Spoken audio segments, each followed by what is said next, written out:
썰전 시작합니다. 안녕하세요. 김수연입니다.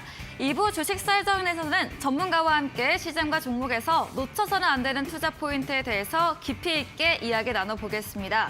그리고 여러분의 종목 고민 해결해드리는 종목 상담 순서 기다리고 있고요. 마지막으로 전략주 AS와 새로운 전략주까지 준비되어 있습니다. 그럼 먼저 종목 상담 참여할 수 있는 방법부터 소개해드려야겠죠. 문자 샵 3772번으로 오늘 함께하실 전문가 상한 김용덕 적어서 보내주시면 저희가 입장 가능한 채팅방 링크 보내드리고 있습니다. 그리고 포털 검색창에 슈팅스타 검색하시고 사이트에 들어오시면 상단에 종목 상담 코너가 있습니다. 종목의 이름, 매수하신 가격, 비중 올려주시면 저희가 방송 시간 통해서 종목 고민도 해결해 드리겠습니다. 네, 그럼 오늘 주식 썰전 함께할 전문가를 소개합니다.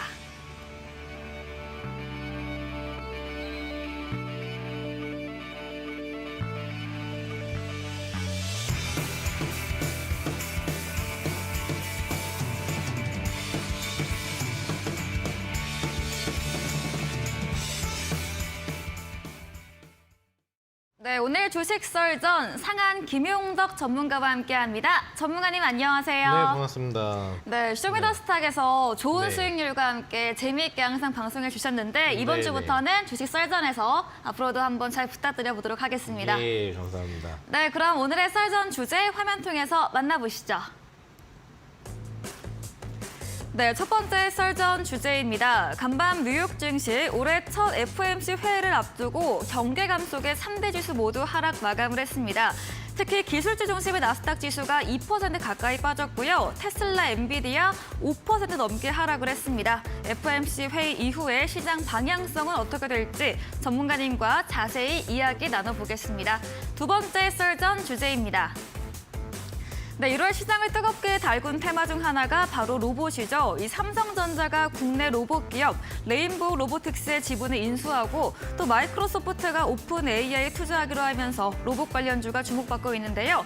올해 가장 많이 상승한 종목 10개 가운데 5개도 로봇주라고 합니다. 로봇 대장주를 찾아라에 대한 주제에 대해서도 자세한 이야기 나눠보겠습니다. 네, 썰전 주제 확인해 봤습니다. 먼저 첫 번째 주제이죠. 이 FOMC 경계감 속에 좀 지수가 부진한 흐름을 이어가고 있습니다. 어떤 이야기일까요?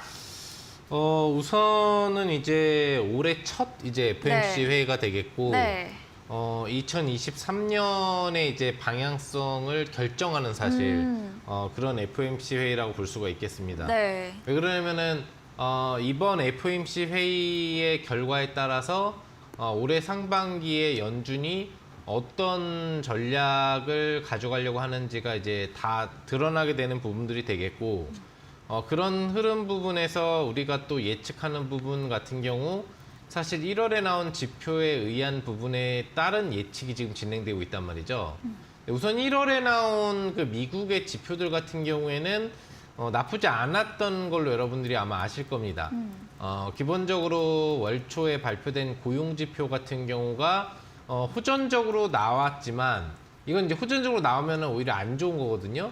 근데 다행히 임금 인상률 부분이 떨어졌다라는 소식에 호재로 인식이 되고 주가의 하락을 좀 막아준 그런 흐름이 나왔고요.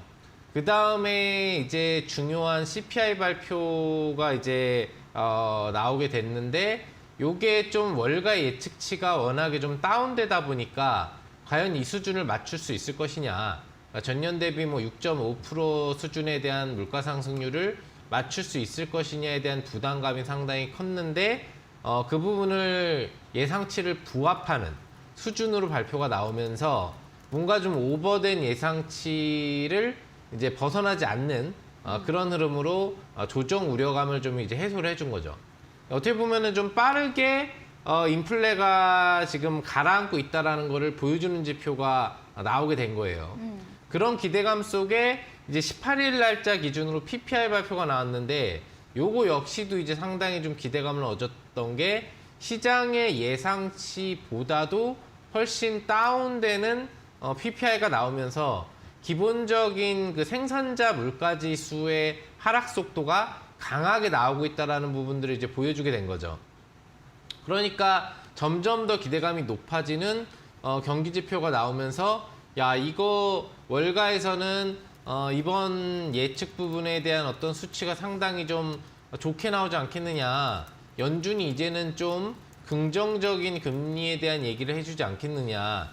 이런 기대감을 갖고 진행되고 있었는데 그런 어떤 CPI나 PPI 발표 이후에 나오는 연준 의원들의 의견은 상당히 좀 공격적이었다는 거예요. 좋은 지표가 나왔음에도 불구하고 실질적으로 매파적인 성향, 빨리 금리를 5% 위로 올려야 된다. 또 현재와 같은 어떤 고속적인 금리를 당분간 더 유지해야 된다. 물가 상승률은 반드시 2% 미만으로 떨어져야 된다라는 원론적인 얘기를 계속적으로 해주면서 개선되고 있는 지표를 인정하지 않는 듯한 그런 분위기를 이제 보여준 거죠. 다행인 거는 이런 얘기들이 나오고 있는데도 불구하고 시장이 크게 빠지지는 않았다라는 거죠. 1월 장세 아시겠지만 12월 기준에 조정이 나온 이후 올해 1월 같은 경우에는 우리나라도 그렇고 전반적인 글로벌 증시, 미국을 포함한 증시들이 월 초보다는 월 말 기준으로는 상승을 좀 해주는 분위기로 나왔기 때문에 부정적이진 않았어요. 그리고 또 발표를 하게 된 게 바로 이제 직전 주말에 발표를 해주게 된 이제 개인 소비 지출 발표가 나왔는데 요거 역시도 기본적으로는 전년도 기준 대비 또 추가 하향 흐름이 나오면서 굉장히 좀 안정적인 지표 흐름이 이제 나왔다. 그러니까 연준이 바라볼 수 있는 중요 지표 CPI 그리고 고용 지표 그리고 개인 소비 지출 PC 지표가 모두 좋게 나왔는데 그렇다면 이제 연준이 과연 어떤 결정을 오늘 야간과 그리고 내일 야간 회의를 통해서 해주게 될 것이고 그리고 금리 결정을 우리나라 시간으로는 이제 2월 2일 날짜 기준이 되겠지만 새벽이니까 네. 결정해 줄 것이냐에 촉각을 곤두세우고 있는 거죠. 월가의 예측은 일단 그렇습니다. 주요 의견들이 베이비 스텝으로 전환을 할 것 같다. 즉 자이언트 스텝에서 이제 빅 스텝으로 막 전환을 해주고 있는 분위기잖아요. 네. 여기에서 빅 스텝이 연속적으로 나올 것이냐 아니면은 베이비 스텝으로 전환이 될 것이냐에 대한 부분이 굉장히 중요한 요소가 되는데 왜 베이비 스텝으로 전환이 되는 기본 스텝인 0.25가 나오면 더 이상 0.5로는 안 올라갈 거란 얘기예요. 남은 상반기에 추가 금리 인상이 나오더라도 기본적인 일반 스텝을 밟다가 금리 인상이 멈추고 동결 무드로 갈 거란 말이죠. 근데 만약에 이번에 빅 스텝이 나오게 된다라고 할 경우에는 추가적인 빅 스텝 가능성이 있으면서 시장이 이제 바로 5% 금리대를 눈앞에 두고도 확정 직후도 추가적으로 이제 5.5%의 금리를 가져가는 부담감을 가져야 되기 때문에 그런 부분에서 본다면 사실상 빅 스텝보다는 호전적인 지표에 의해서 베이비 스텝이 나오지 않겠느냐는 예측이 강해요. 하지만 이건 사실 알 수가 없죠.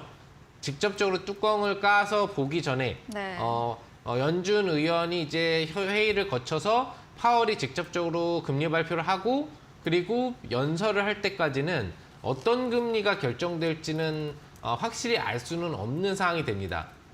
근데 우리가 예전에 공통적인 기본적인 나왔었던 금리 수준을 놓고 본다면 사실 금융위기가 나타났었던 2008년도의 금리 수준도 5.25였단 말이죠. 그러니까 기본적으로 5.25 이상을 미국이 올리려고 할 것이냐. 그때도 금리가 그래서 높으니까 부양책으로 금리를 낮춰와서 재료금리화를 시킨 거기 때문에 현재 시점에서 이제 빅 스텝을 올라가면 바로 5%대 금리거든요. 그러면 일반 스텝 0.25만 남아 있는데 과연 그렇게 무리하게 금리를 올리려고 할 것이냐 지표 개선에도 아니면은 베이비 스텝으로 2번, 3번 정도 올리면서 동결 분위기로 갈 것이냐에 대한 그런 부분을 생각해 볼 필요가 있겠어요.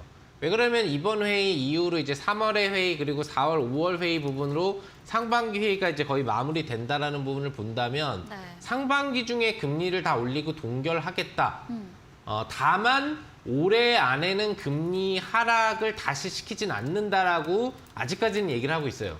그러니까 동결 모드로 연말까지 가겠다라는 분위기를 잡아가고 있는 거니까 이 금리를 너무 높여놓으면은 실제 미국의 좀 부담으로 다가오는 경기 침체 가능성이 현실화될 가능성도 열리게 된다는 얘기죠. 그래서 전체적으로 만약에 베이비 스텝으로 전환이 되게 될 경우에는 현재 높아져 있는 금리 점도표 5.1% 평균 수준으로 올라가 있는 점도표도 4%대 중후반으로 내려올 수 있어서 부담력이 좀 낮아질 수 있고 시장이 화답을 하면서 좀 2월 달에도 초반부부터 반등 흐름으로 갈 수 있을 걸로 볼 수 있겠지만 만약에 빅스텝이 현실화되고 아직까지도 연준이 매파적 성향을 바꾸지 않았다는 게 확인이 될 경우에는 1월 달에 장이 올랐기 때문에 일정 수준의 시장 조정은 피할 수 없는 그런 흐름으로 갈 수밖에 없다는 이해가 되겠죠.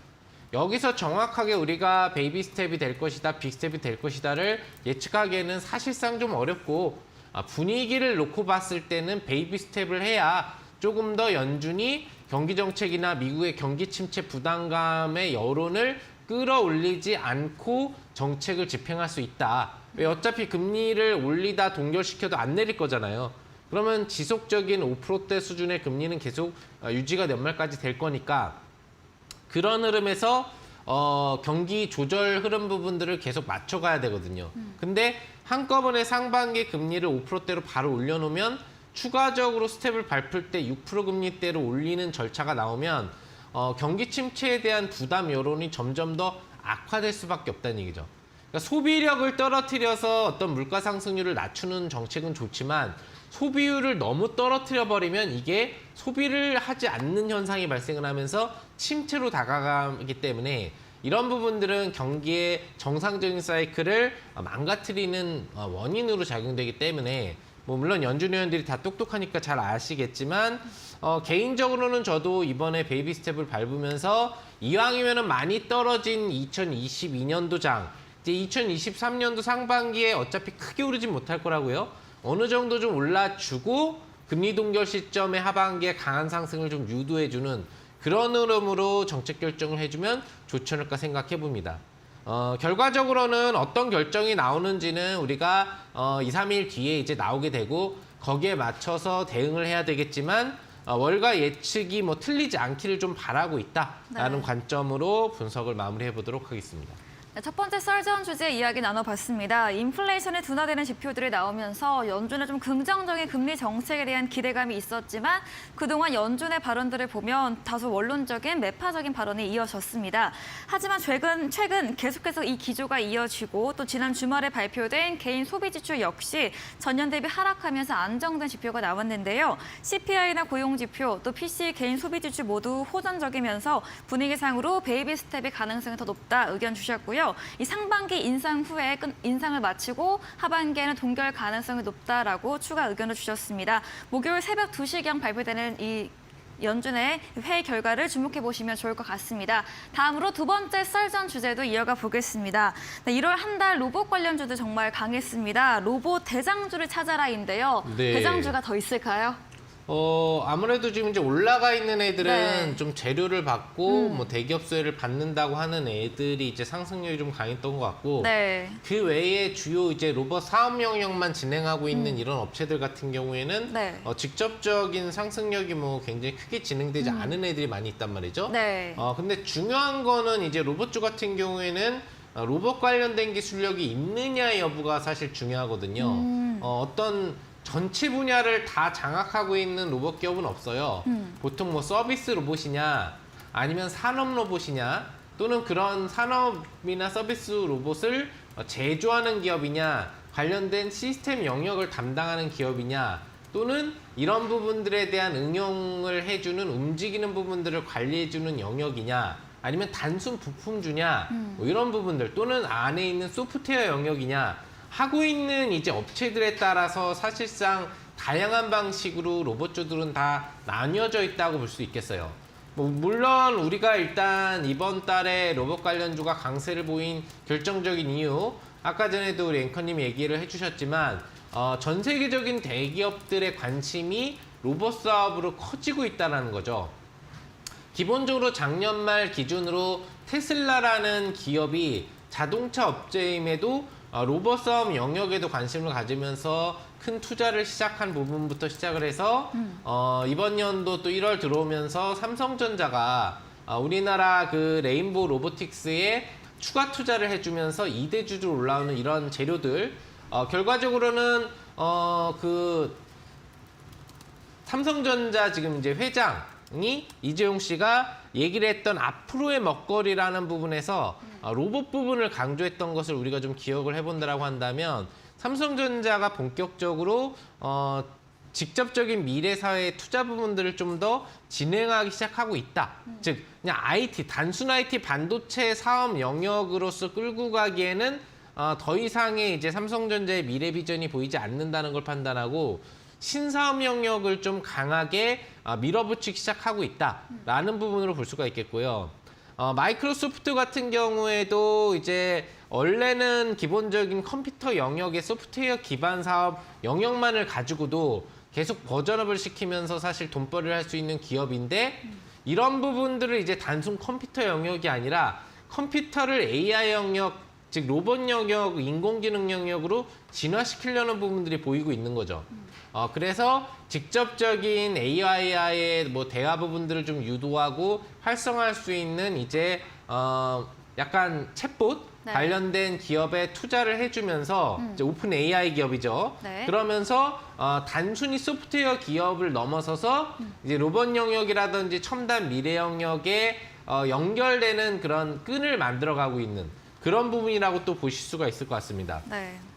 또 기본적으로는 이제 로봇 영역 부분의 발전이 확대되면 확대될수록 관련 부분에 있어서 여러 가지 영역이 동반수혜를 받을 수가 있는데, 얼마 전에 제가 방송에 나와서 얘기를 해드렸었던 뭐 이제 KT, 우리나라 KT에서 진행한다고 하는 거대 AI 서비스 영역도 마찬가지예요. 네. 기본적으로 메타버스 영역 부분과 연동될 수 있는 서비스 영역 시스템을 갖춰가면서 엄청나게 좀 큰 정보 영역을 빠르게 처리할 수 있는 그런 새로운 영역을 지금 만들어낸다, 서비스 영역을 만들어낸다, 이런 얘기가 나오고 있는데, 이런 영역이 구축이 돼야 로봇 사업 성장이 같이 맞물어질 수 있다는 얘기죠.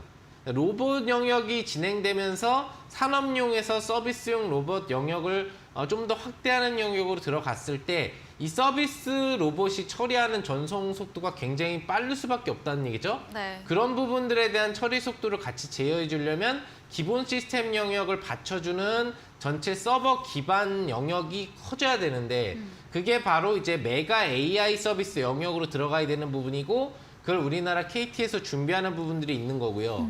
이동통신 영역에서도 이 부분을 받쳐주기 위해서는 현재의 5G 영역보다 훨씬 빠른 영역의 어떤 주파수 영역을 통과해야 네. 직접적인 AI와 메타버스의 연결 영역을 만들어갈 수 있고, 이거를 휴대폰 기반으로 하건 휴대폰과 서비스 로봇을 연결하는 기반으로 하건 다 통용이 가능할 수 있는데, 이런 부분에 대한 신규 주파수 영역을 허가해주기 시작하고 있다는 부분 역시도 같은 맥락으로 미래지향적인 사회를 지금 만들어가려고 하고 있다고 볼 수가 있겠습니다.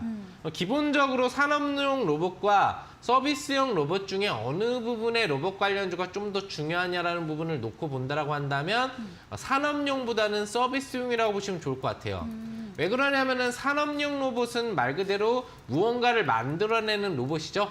즉 자동차를 직접적으로 뭐 조립을 한다거나 아니면은 땜질 같은 거 이런 부분들을 하는 영역의 단순 자동 영역의 어떤 로봇을 산업용 로봇이라고 하는 부분이고, 또는 정밀 영역이라고 하더라도 반도체의 일정 부분의 라인을 접합시키는 영역이죠. 네. 그러니까 그런 게 단순 노동, 그러니까 인간이 하는 단순 노동인데 인간은 실수율이 좀 높다 보니까, 손으로 하는 거다 보니까 이런 어떤 불량률 부분들을 낮추기 위해서 그런 산업용 로봇을 써서 제품을 만드는 거란 말이죠.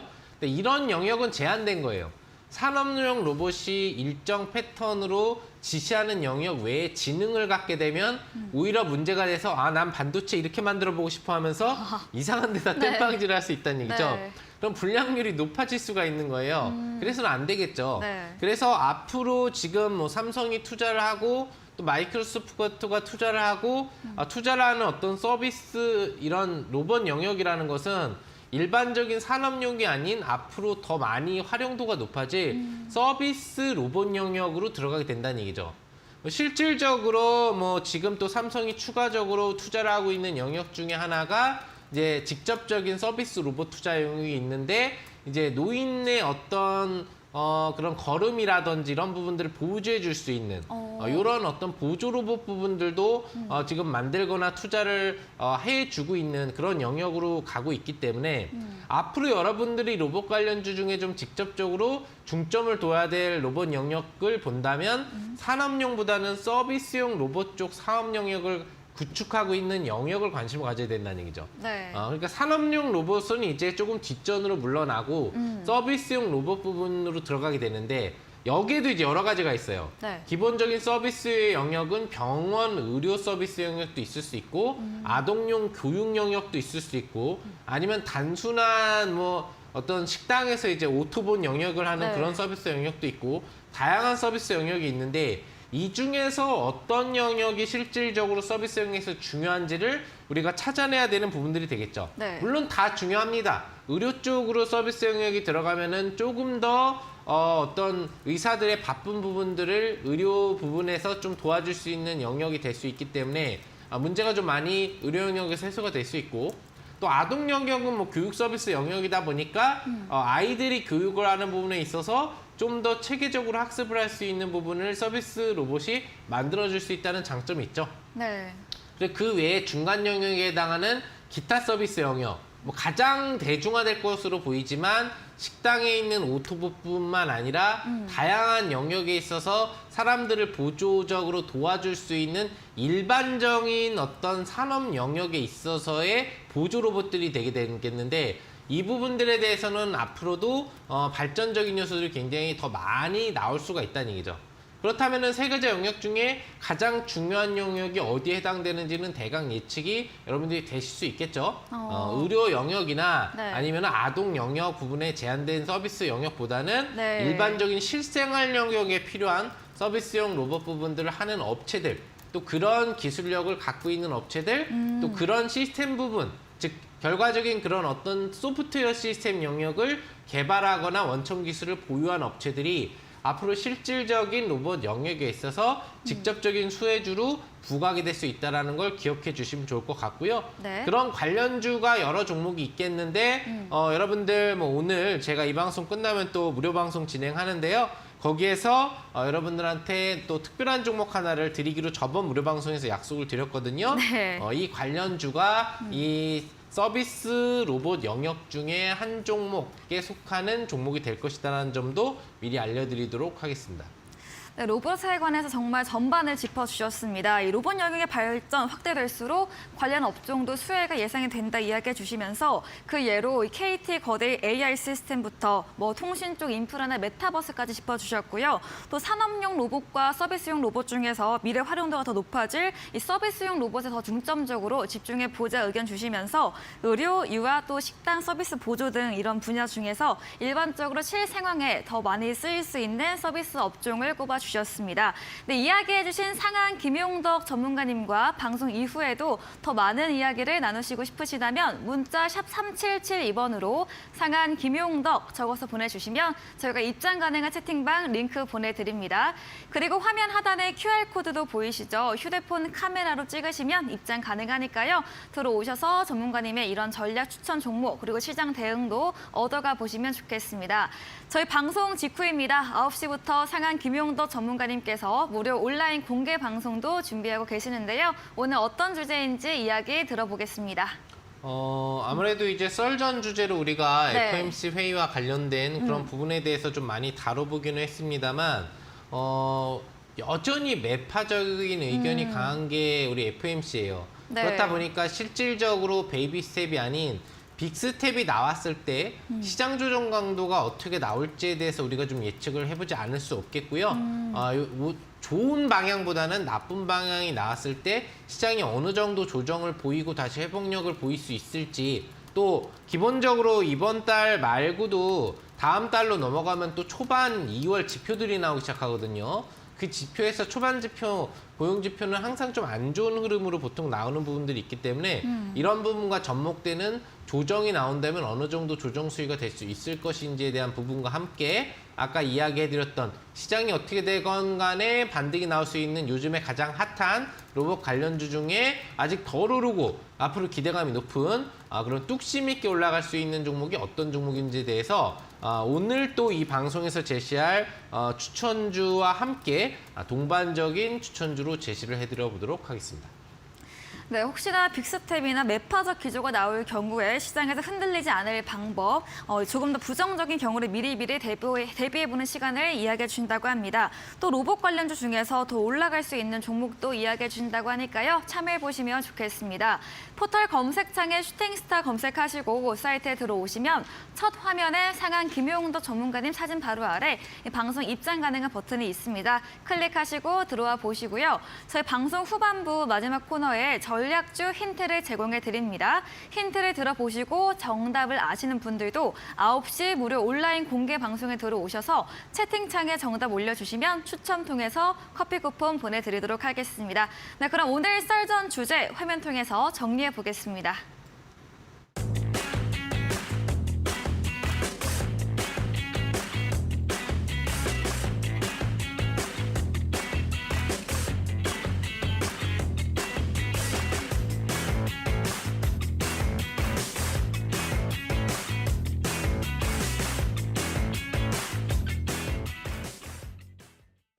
네, 여러분의 종목 고민을 해결해 드리는 시간입니다. 바로 첫 번째 종목부터 고민 해결해 보겠습니다.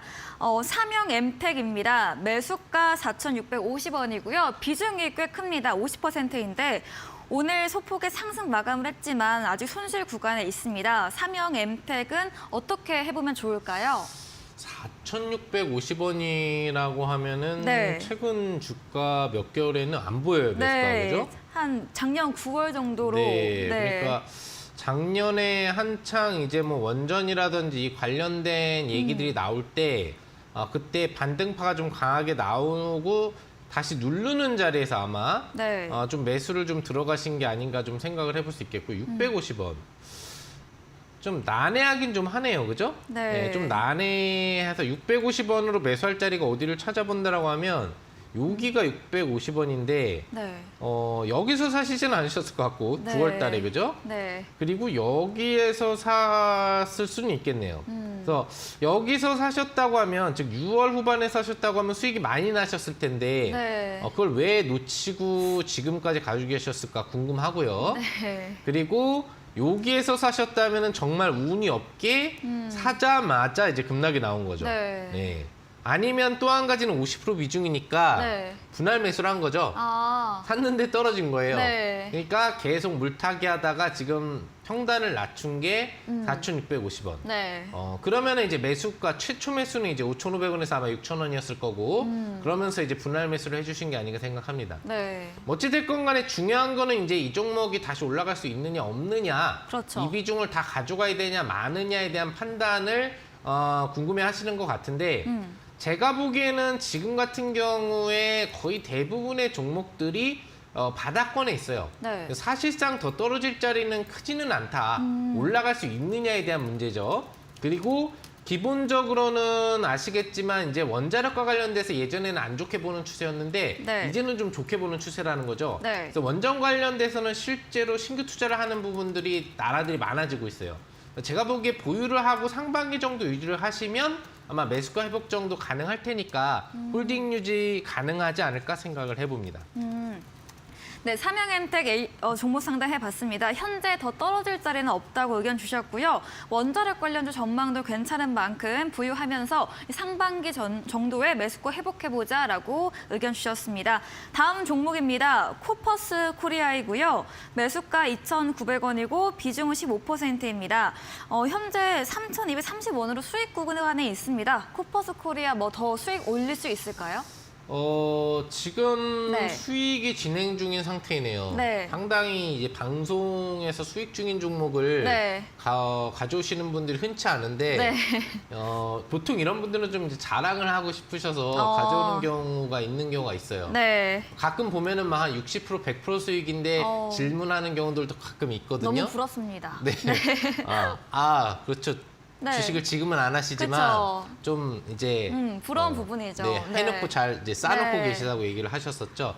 네, 그래요. 맞아요. 이렇게 수익을 내시는 분들은 굉장히 좀 모든 투자자분들한테 부러움으로 남게 되는데 2,900원이 이제 매수가시면은 매수를 들어갔을 자리는 이번 달에 들어가셨을 확률이 높아요. 그죠?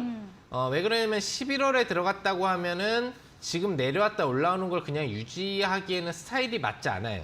네, 급등을 추격했다가 상한가 보고 추가 파동해서 팔았어야 되거든요. 네. 그러니까 눌림 매수를 분명히 하시고 수익 중이실 텐데 지금 눌러서 5일선이 훼손됐는데도 갖고 있다는 얘기는 내가 어느 정도 수익을 포기하더라도 추가 고점이 나올 확률이 있다면 갖고 가겠다라는 의지하고 똑같은 거예요. 그러면 지금 이 종목이 최종적으로 추세가 이탈될 수 있는 구역이 어디냐라는 부분을 놓고 봤을 때 우선 5일선이 깨졌기 때문에 다음에 볼 수 있는 이평선은 어디죠? 22평선밖에 없단 말이죠. 왜 22평선이 깨지면 조정이 추가적으로 나오는 스타일이라는 거예요. 8월에도 그랬고 지금 12월에도 그랬고 보시면 여기 4월, 5월 달에도 그랬고 일단 22평 추세를 올라탔다가 지지하면 추가 반등이 나오는데 네. 이게 깨지면은 이제 계속 내려가요. 그러니까 갖고 있을 필요가 없는 거죠. 지금 3,060원에서 올라오고 있거든요. 요게 깨지면은 이제 3,000원이 깨지고 그 밑으로 내려갈 거란 얘기죠. 그럼 매수가도 훼손될 수 있다는 얘기예요. 네. 지금하고 매수가 현재 가격하고 22평 영역의 가격이 약 한 150원 정도 차이가 나는데 점점 21평이 이제 올라올 거란 말이죠. 그렇기 때문에 기본적으로 가격보다는 22평 추세가 이탈되기 전까지 홀딩을 하면서 직전 고점 돌파를 한 번 더 노려보시는 그런 전략으로 가져가시면 좋을 것 같습니다. 네, 21선이 깨진다면 3,060원 추가 조정 나올 수 있기 때문에 지켜보면서 직전 고점 돌파 나오면 수익 실현해보자라고 정리해 보겠습니다. 종목 상담 더 원하시는 분들은 문자 샵 3772번으로 상한 김용덕 적어서 보내주시면 저희가 입장 가능한 링크 보내드리고 있습니다. 그리고 포털 검색창에 슈팅스타 검색하시고 사이트에 들어오시면 상단에 종목 상담 코너가 있습니다. 코너에 들어오셔서 종목의 이름, 매수하신 가격, 비중 올려주시면 방송 시간을 통해서 종목 고민도 해결해 드리겠습니다. 저희 종목 상담 채택되면 커피 쿠폰도 함께 보내드리니까요. 여러분의 많은 참여 기다리고 있겠습니다. 그럼 저희는 전략주 AS 시간으로 돌아오겠습니다.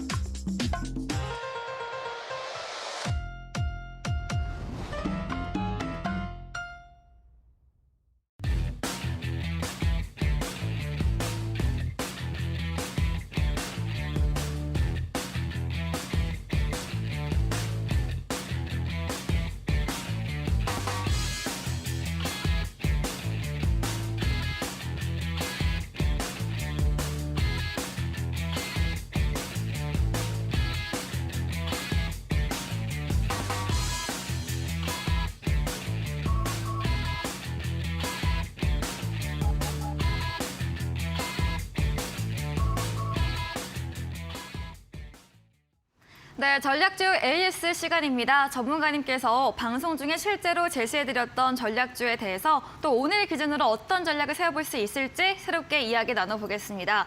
제가 먼저 네. 좀 제가 너무 자랑을 하고 싶어서 우리 전문가님도 네. 오늘 종목이 다 네. 수익권에 있습니다. 오늘 시장에 조정받았는데도 네네. 수익이 너무 좋으셔서 한번 기분 좋게 AS 네. 보도록 하겠습니다. 예, 감사합니다. 네, 먼저 20일에 매수했던 JYP 엔터입니다. 네. 오늘 장중에 3% 넘게 상승을 했고요. 마감도 2.88로 마감을 했습니다. 네. 이렇게 올라왔는데 어떤 네. 전략도 필요할까요? 우선 시장이 안 좋은데도 주가가 네. 올라온다는 건 상당히 좀 기분이 좋은 그러니까요. 사실이죠. 네. 네.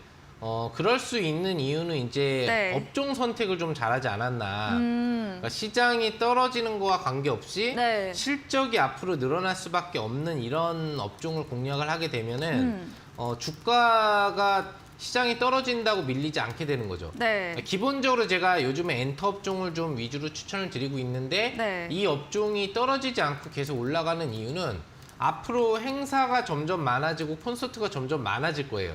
우리나라도 그렇고 전 세계적으로 코로나에 대해서 일반 어떤 독감 수준의 감기화로 전환을 시키면서 어떤 이런 그 제한을 다 풀고 있는 분위기란 말이죠. 그러면은 엔터업체 같은 경우에는 이런 부분에서 수혜가 올 수밖에 없는 거죠. 왜? 글로벌 콘서트 및 국내 콘서트 또는 국내 행사들이 많아지면 많아질수록 관련된 가수들이 활동할 수 있는 범위폭은 이제 늘어나게 되니까요. 그래서 기본적으로 수급 강도에서도 매수세가 들어오면서 예상대로 신고가 돌파가 나오고 있는 게 아닌가 생각을 합니다.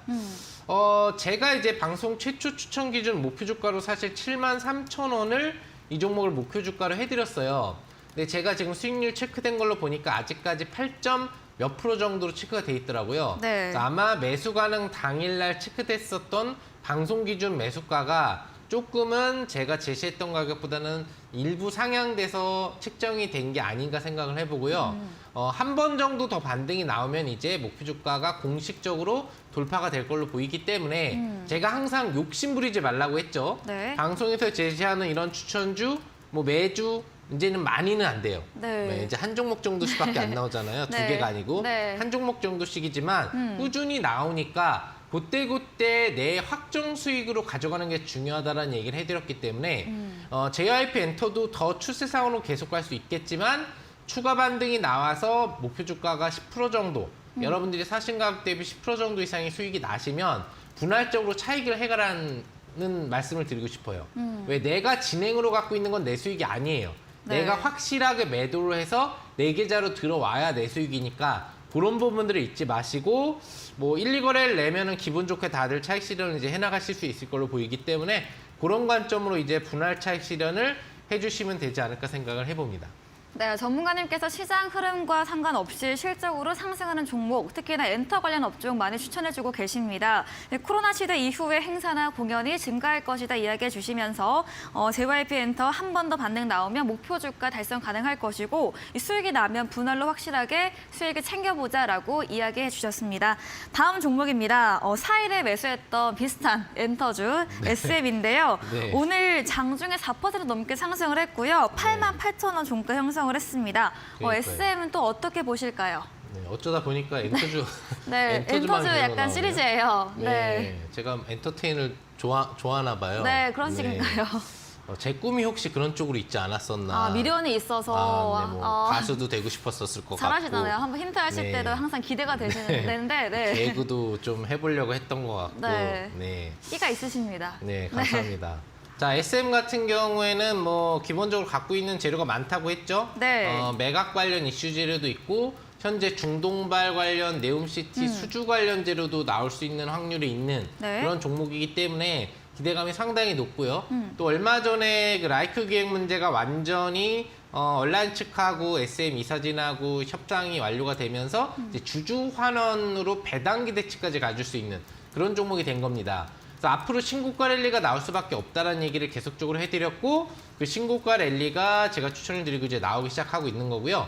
9만 원이라는 가격, 작년 4월 가격이 돌파가 나오기 시작하면 이제 역대 최고 신고가 돌파가 나오기 시작합니다. 말 그대로 역대 신고가. 네. 이제 더 이상 매물이 없는 영역으로 올라가거든요. 얼마나 뻗어갈지 알 수가 없는 영역으로 가겠죠. 네. 왜 이 종목을 목표 주가를 30%로 해드렸는지를 이제부터 여러분들이 경험을 해보실 수 있을 거고 앞으로도 굉장히 큰 상승력이 나올 수밖에 없는 종목인 만큼 네. 편안한 마음으로 10만 원, 11만 원, 12만 원, 13만 원 이상도 들고 가보실 수 있는 그런 종목이다라는 말씀 드리도록 하겠습니다. 네, SM 보유하신 분들 정말 좋으실 것 같습니다. 매각 관련 이슈 재료와 또 중동발 네옴시 수주 관련 재료 여기에다가 주주 환원으로 배당 기대치까지 내재되어 있는 종목인데요. 앞으로 9만 원 가격 돌파하면 신고가 랠리 나올 것이다 예상해 주시면서 12만 원, 13만 원대까지도 열려 있다고 긍정적으로 의견 주셨습니다. 다음 종목도 AS 이어가 보겠습니다. 네, 지난달 23일에 매수했던 리오푸딩 관련주 골프존입니다. 역시나 수익률이 23% 달성을 했고요. 오늘도 조정을 받았지만 이미 수익권에 훨씬 넘어섰습니다. 골프존은 더 들고 가도 괜찮을까요? 감사드립니다. 시청자 여러분. 네, 매번 감사 인사를 해주시네요. 네. 그러면 제가 골프 좀 쳐달라고 했거든요. 네. 네, 이 주가가 사실 한번 떨어졌다가 올라간 거잖아요. 맞아요. 네. 그래서 이데일리 시청자분들 그때 한파가 왔어요. 네, 그래서 춥다고. 네, 그래서 집에서 안 나가려고 네. 해서 골프를 안 치는 것 같다. 쳐달라고 했는데 우리 이데일리 시청자 여러분들이 열심히 스크린 골프, 네. 골프존 스크린 골프를 지금 쳐주셔서 네. 이렇게 올라간 것 같고요. 그 덕분에 여러분들이 이제 20% 이상의 수익을 진행하고 있는 거고요. 개인적으로는 목표 주가가 30%이기 때문에 더 올라갈 거라고 기대를 하고 있지만 사실 오늘부터 노란톡을 통해서는 분할 매도 사인을 드리기 시작했습니다. 왜? 기본적으로 5일선 추세 상승폭이 조금 꺾이기 시작하고 있죠. 그럼 우리가 20% 이상의 수익은 작은 게 아니란 말이에요. 그쵸. 방송에서 공식으로 30%를 달성해서 뭐 목표 주가와 목표 수익률 달성하는 게 더 의미가 있을 수는 있겠지만 실제 여러분들 계좌에 수익이 들어가는 게 사실 더 중요한 거잖아요. 네. 방송에서 제가 노출시키는 수익보다는 그래서 분할적으로 차익을 이제 강조하기 시작했다는 걸 참조하시면서 우리 노란톡에 못 돌아와 계신 이데일리 시청자 여러분들도 수익 중이시라면 이제 조금씩 뭐 한 20% 정도씩이라도 며칠 동안의 분할 차익을 하면서 수익 실현을 하면서 이제 만족도를 높여가시지 않으셔야 될까 그렇게 생각하는 종목이 될 것 같습니다. 네, 골프존 이미 수익 구간이고요. 오늘 노란톡 통해서는 분할 매도 전략도 새롭게 주셨습니다. 이렇게 실시간으로 전략 대응 원하시는 분들은 샵 3772번으로 상한 김용덕 보내주시면 저희가 노란톡 참여 가능한 링크 보내드리겠습니다. 다음 종목도 AS 보겠습니다. 지난달 14일에 매수했던 인성정보입니다. 오늘 장중에 14% 급등을 했는데요. 역시나 좀 입이 아플 정도로 수익권에 있습니다. 네. 인성정보는 또 어떻게 해볼 수 있을까요? 사실 이제 인성 정보는 뭐 이미 완료가 좀 된 종목이죠. 그러니까요. 네. 근데 이제 방송 특성상 주가가 또 레벨업이 나오면 또 수익률이 더 올라가니까 갖고 있는 분들을 위해서 추가 방향성을 우리가 점검해 보자라는 네. 차원에서 오늘 AS 종목으로 하나 완료된 종목을 들고 와 봤는데 기본적으로 차트의 흐름이 굉장히 좋아요. 흐름 자체가 바닥을 잘 잡아주고 상승파를 주는데 아직까지 완전히 피치 파동이 나왔다고 볼 수 있는 정도의 큰 파동이 형성되지는 않은 걸로 볼 수 있죠. 네. 몇 거래일 전에 눌림이 나오면서 약간은 약세 전환이 되느냐 싶었는데 오늘 강세로 다시 한번 뿜어줬다는 얘기는 인성정보가 하고 있는 사업 영역 자체가 무슨 사업 영역이죠? 기본적으로 원격 의료 사업 영역의 핵심 영역에 해당을 한단 말이에요. 네. 원격 의료라고 하는 부분들은 결과적으로 아까 전에 우리가 주제로 다뤄봤었던 뭐 로봇과도 연결되고 메타버스와도 연결되고 또 어떤 거대 AI 영역에도 접목이 될 수 있는 영역이란 말이죠. 네. 원격 의료가 단순히 지금은 뭐 이제 카메라를 통해서 진료하는 수준을 되겠지만 거기에 로봇 기술을 접목을 시키면 훨씬 더 정밀하게 원격 의료 측정이 가능해질 수 있고 이런 의료 로봇 부분하고도 접목될 수 있는 시스템의 기술력을 가지고 있는 게 인성정보일 수 있기 때문에 그런 흐름으로 앞으로의 주가 방향성은 좀 더 긍정적으로 바라볼 수 있다는 얘기죠. 네. 피치 파동이 나오기 전까지 혹시 유지를 하고 있거나 아니면 관심 있게 바라보고 싶으신 분들 같은 경우에는 좀 더 레벨업이 앞으로 나올 수 있는 종목으로 보인다라는 거 아울러서 헬스케어 분야에 대한 관심도 앞으로 가져봐도 상반기엔 나쁘지 않겠다라는 말씀 추가적으로 드려보도록 하겠습니다. 네, 인성정보 추가 반등이 나와서 새롭게 전략 세워주셨습니다. 오늘 상승 추세가 나왔지만 아직 큰 파동이 형성되지 않았고요. 이 원격 의료 분야, 로봇과 메타버스, AI 테마와 묶이면서 앞으로도 더 긍정적으로 지켜보고 헬스케어도 역시나 관심을 두고 보자라고 이야기 정리해 주셨습니다. 저희 다음 코너입니다. 도전 상한가에서 전략주 힌트를 제공해 드리고 있는데요. 힌트를 들어보시고 정답을 아시는 분들 9시 무료 온라인 공개 방송에 들어오셔서 채팅창에 정답 올려주시면 추첨 통해서 커피 쿠폰도 보내드리겠습니다. 저희는 마지막 코너 도전 상한가로 돌아오겠습니다.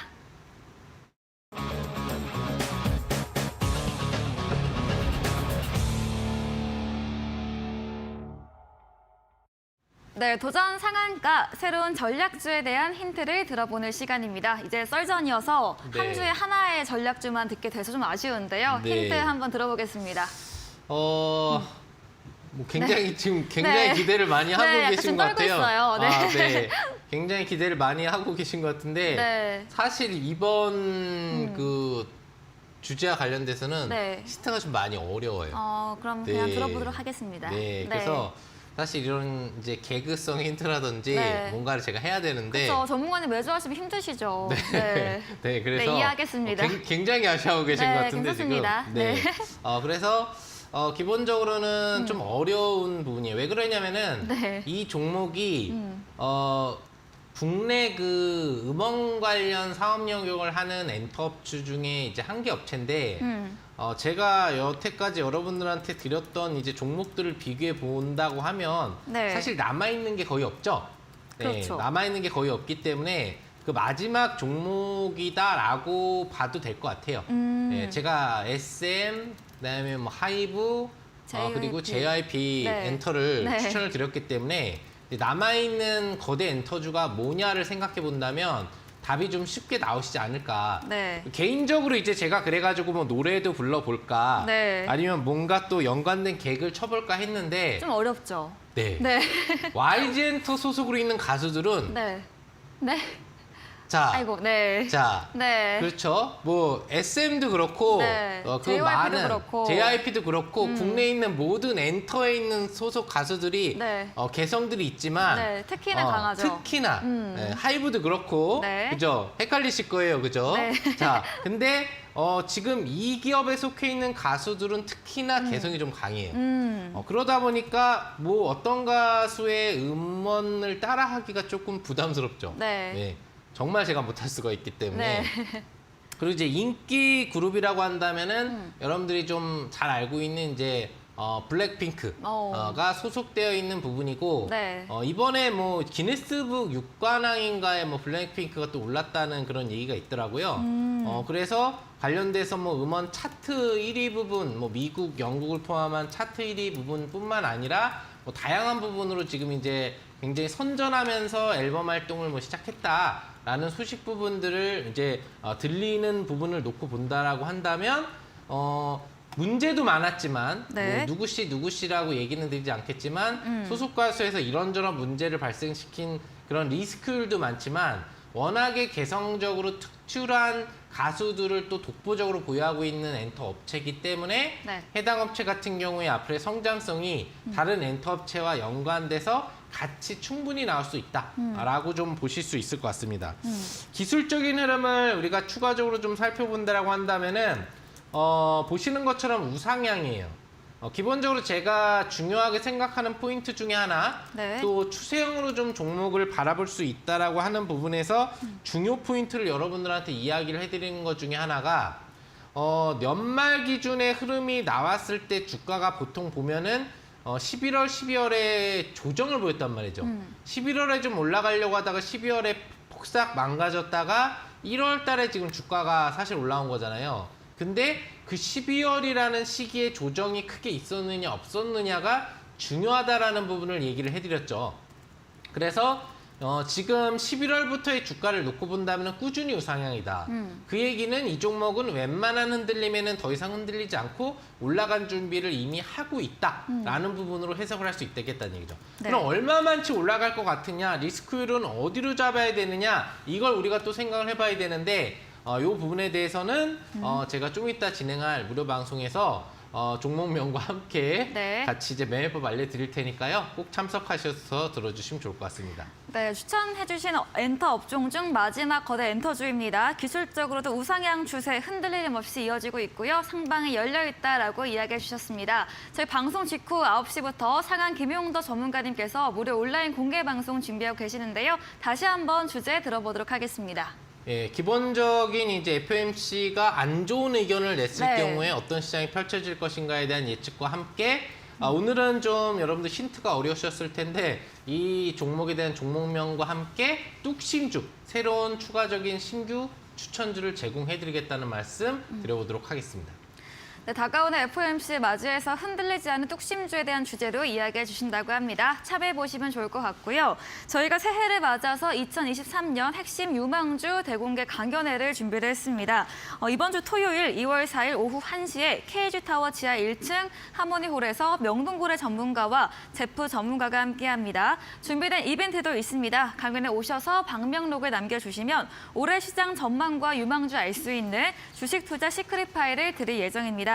다만 자리가 100석으로 제한돼 있는 만큼 미리 선점해 보시기 바라고요. 자세한 사항은 1522-1325번으로 연락 주시기 바랍니다.